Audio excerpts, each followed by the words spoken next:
up again. We're having a hard time during the spring and the fall, adjusting the heat and the cold. I did send an email out reminding everybody costumes were optional, but my Apple email has decided some days it's going to work and some days it's not. So it's being that little poltergeist in my computer. Anyway, people sometimes ask, well, how come a church can celebrate Halloween? What's spiritual about Halloween anyway?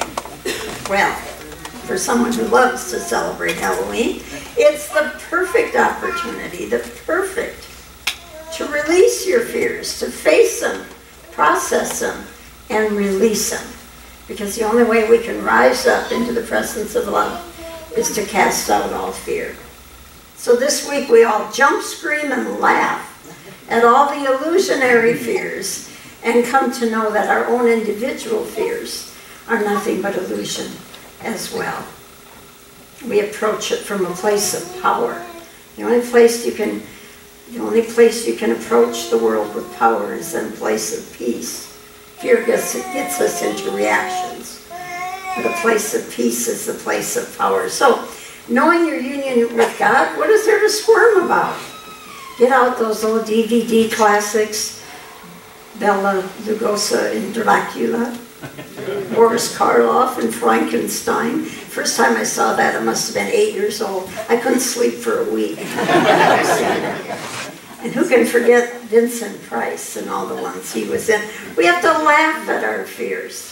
It's like in Green Valley, you have to laugh at growing old, don't you? There was a great Facebook thing this week that said, you know you're getting old when the clothes you used to wear are now Halloween costumes. Thank you, Donna. Perfect example of what I'm saying. You know you're getting old. The Course in Miracles says, this whole mess started the day somebody forgot to laugh. And that's what started this whole descent into fear. The Course in Love, another book, says when you saw yourself as separate and alone, you couldn't help but suffer fear, loneliness, and all the ills that come from the base emotion of fear. Fear is degenerating. Nothing about fear is life-giving. You thus were given life only to have it become degenerated by fear. Ooh, let's all go boo together. Boo.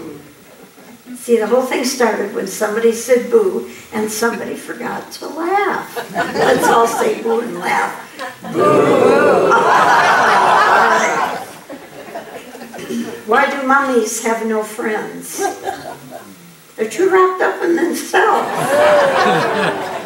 Why don't ghosts like rain on Halloween? It dampens their spirits. What do you get if you cross the vampire with a teacher? A lot of blood tests. I know. Somebody forgot to laugh. And even our scriptures, the Bible is full of Halloween stories, from the scary to the paranormal. If you don't believe it, my favorite that I bring up almost every Halloween is the psychic in the Bible called the Witch of Endor.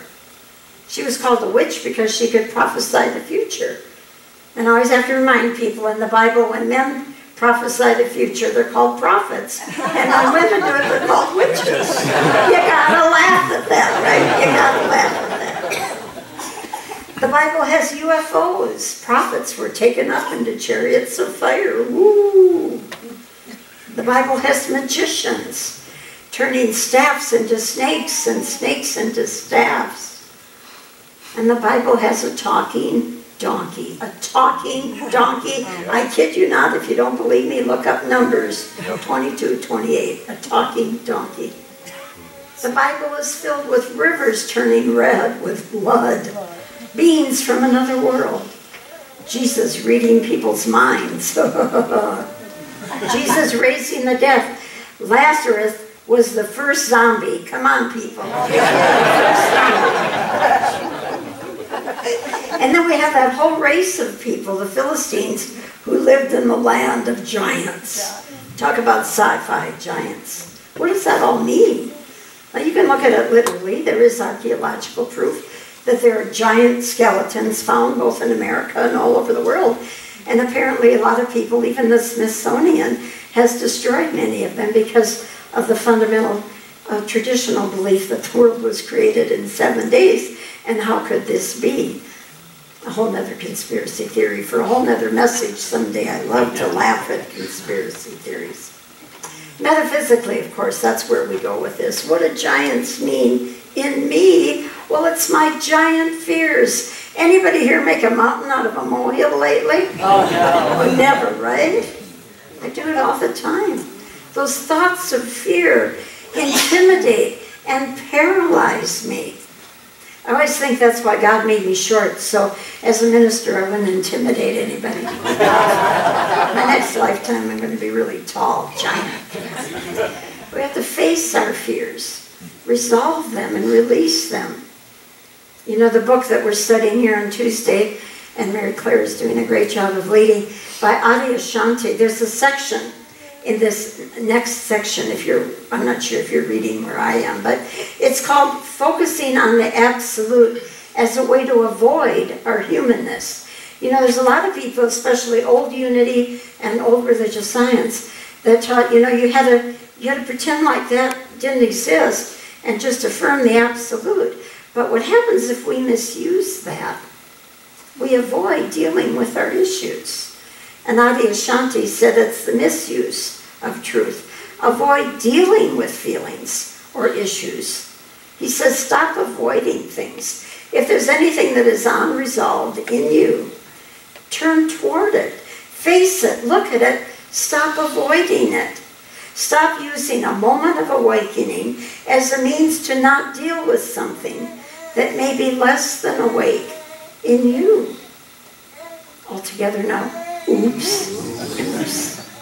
And Halloween, we face those fears. We face those issues that still come up, and we resolve them and release them.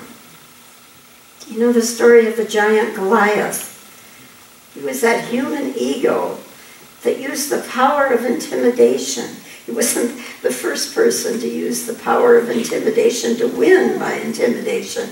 His size and his pomp was an outer display of his power, and he frightened everybody. Young David slays that giant with the inner power of spirit. Here's little David against giant Goliath. Nothing but a slingshot and a stone. And where did he hit it? Right in his forehead.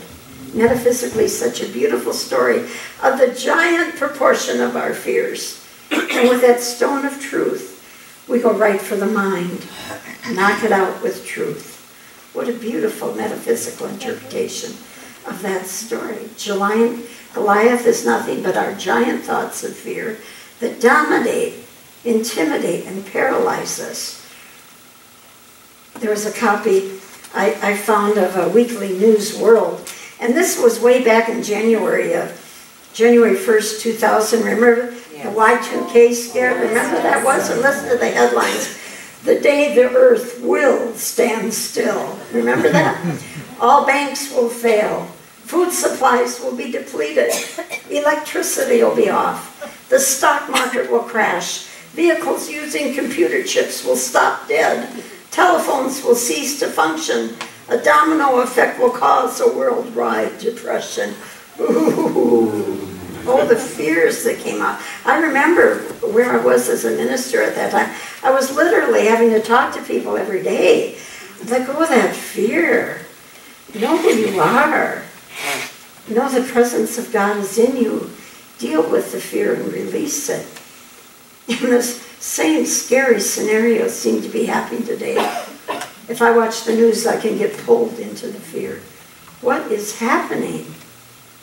Trust your union with God. Not the outer, not the power out there. Trust your union with God. And remember the story of David and Goliath. Goliath's spear was the outer weapon of fear to intimidate us. Goliath's armor was that outer material protection of the world, where David was that aspect of us that knows the truth of our oneness with God, that has the stone of truth that hits the target, hits the fear right in the head, Together, in union with God, I conquer my fears. Together, in union with God, I conquer my fears. In union with God, I am guided in right and perfect action in every moment. Together, in union with God, I am guided toward right and perfect action in every moment, whatever's mine to do. There are two ways to strike down fear in unity, and one is the metaphysical way, words of truth. Words of truth constantly going out. And the other is the mystical way, the way of love. And David represents love in the Old Testament. He wasn't perfect. There was that whole thing with Bathsheba. That's another message for another day. John represents love in the New Testament, but David represents that, yeah, less than perfect, but yet love. Love must have the assurance of truth and must be sent forth with confidence, courage, and power in both thought and word. The power of love with truth. A Course of Love says, replace fear with love and accept what is. That's where we have to start. I can't change what's going on out there. I don't know how, but I can accept, okay, this is the way it is. I have to accept it. For now, I can't. If there was something I could do, I'd do it. And then replace the fear with that acceptance, with knowing and trusting our union with God. We have to be lifted up at some point and allowing that expansion of love to unfold consciousness by rising above it, constantly rising above it, because fear binds us to the earth, binds us to a consciousness of a lower state of mind. Adyashanti compared it to a rocket. Remember when we used to watch the rockets shifting out from NASA? It was so much fun. And the power it took to get that big rocket off the ground. And the thrust of energy it took. And then it would go and go and go with all that power. And all of a sudden it would reach a place where it would start to float and be above it all. In the same way, our consciousness, especially if we watch the news, we get bound to the fear of what's happening. And we have to use that thrust of truth and love to rise above it until we can float in that higher state of being where nothing shall disturb the calm peace of my soul. And it is in that place of peace that we have the power to change the world as the wisdom and the guidance from Spirit comes out for each of us for right and perfect action. Adyashanti, I'll read you his words because they're so good. A rocket ship takes tremendous amount of thrust and tremendous amount of energy to get off the ground, and then to break the gravitational field as it travels through the sky and ultimately into space. If there is enough fuel in the rocket, how do we fuel our rocket? With truth and with love. It gets far enough away from the earth, and it can eventually get beyond the gravitational pull of the planet. Once the rocket is beyond the Earth's gravitational field, the Earth no longer has the power to pull it back down. So once our consciousness is strong enough in truth, high enough in the vibration of love, we will no longer get pulled into the fear and the horrible dramas that are going on right now. And if there's something we are to do, each one of us, in that place of peace, will be guided what to say and do in every moment, not from reacting from fear, but from the strength of our love. And we feel that ease that we are above it all now. Suddenly it feels easy and light. Well, this Halloween, we got to have fun. We got to laugh at our fears and allow the joy to lift us into that higher place where we can soar with the truth and float in the grace above it all. We can't forget to laugh. Why did the ghost go into the bar? For the booze. Why didn't the skeleton dance at the party? He had no body to dance with. And my personal favorite, what do you call a fat pumpkin? A plumpkin. Oh, boo, you can boo, you can boo. As long as you laugh after you boo. Let's take that into prayer. God, we are so willing to be on this planet as the presence of love.